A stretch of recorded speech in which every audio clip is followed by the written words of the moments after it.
Hey everyone, it's Anna from PNW Blanks and Sublimation, and today I want to show off our brand new paperclip pencil bookmarks. So these have a cute little pencil shape, and we have our pencil designs from Blue Moose Boutique.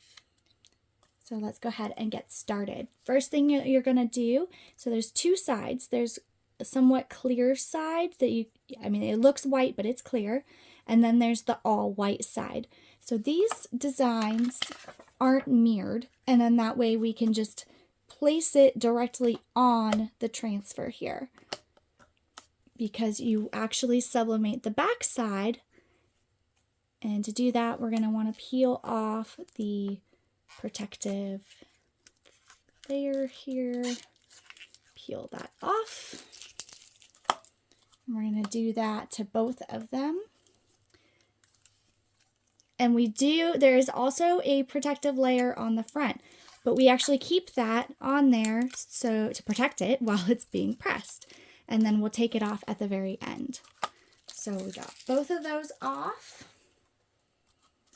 And then I'm just going to do both of them at once. Make it nice and easy. Grab some tape.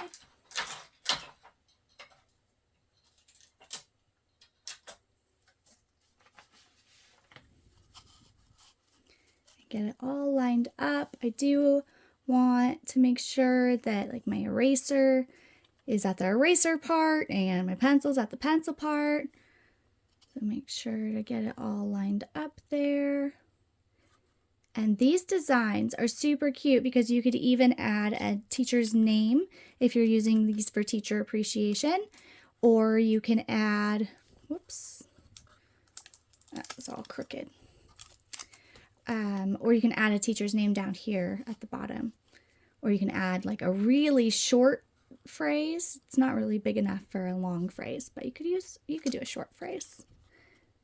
And we are going to go ahead, and we have these taped, and so we want to flip them over so the paper is facing up. And I'm actually going to scoot this over so I can just fold my piece of paper rather than using another piece of paper. Okay, and then I have my heat press set to 365 degrees for 45 seconds for this sublimation acrylic. And my pressure is actually pretty high.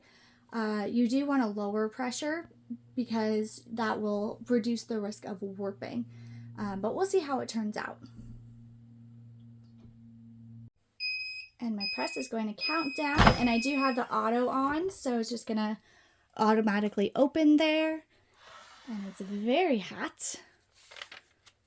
So we're going to actually go ahead and just take that off. We're not going to do anything, and we're just going to take it off, and we're going to place something heavy on top of it. And then once that's cooled down, we'll come back. Alrighty, we're all cooled down, so let's go ahead and reveal.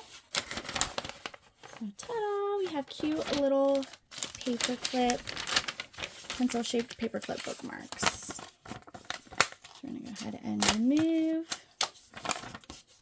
Alright, so you might be looking at this and be like, hey, it looks kind of dull, it's not that bright. But this is my favorite part. This is the reveal. And as you peel off that top protective layer, look at how the colors are starting to brighten up. That gloss is showing through, and it just turns out so nice. And this is another reason why you want to do a medium to light pressure. Like I said, my pressure was a little too heavy for these, and my protective layering is just a little bit more difficult than normal to peel off. So I'm going to go ahead and peel the rest of this off, and then we'll come back and show the final result. Alright, one thing that I thought of while I was peeling that off is do as I say, not as I do. So I'm always going to tell you the right way to do things, but sometimes I do mess up in videos, and rather than editing those mistakes out, I'd rather you see them for yourself so you know that if it happens, then you can figure out what's going on and help self-troubleshoot that way. But anyway, here's our finished product. Super cute pencil-shaped bookmarks that are also paper clips. And I have a book here that I'm going to show you what I love about the PNW bookmarks. So we cut these in-house on our own laser, and so we can make any shape we want. And the thing that I love about this is we use a 2mm acrylic for our bookmarks. Now this is just the clear and white bookmarks. The glitter acrylic bookmarks are still 3mm, which is fine. It's not that big of a deal. I just find that when you use the 2mm, it just goes on the pages so much nicer. And then look at that. Oh, totally out of frame there. So there is our bookmark in our book. Just like that. Or you can do it this way if you wanted. Either way. But it just slides so much nicer with the 2mm. And this acrylic is actually made for sublimation, so it doesn't warp that much. As you can see, it's not warped at all. I don't know if you can see that, but it's not warped at all. So what I do, like I mentioned before, is don't even touch it when it's done pressing. Put it under something heavy to cool, and then it comes out perfect. Nice and flat, nice and vibrant. You can get your designs over at, or these specific designs over at Blue Moose Boutique on Etsy. I will link the shop in the description below. And you can get the paper clips at pnwblanks.com, available now. Thanks for watching. If you like this video, give it a thumbs up, share with your friends, and subscribe to our YouTube channel. Come join us on Facebook for more tips, tricks, and tutorials. Happy pressing!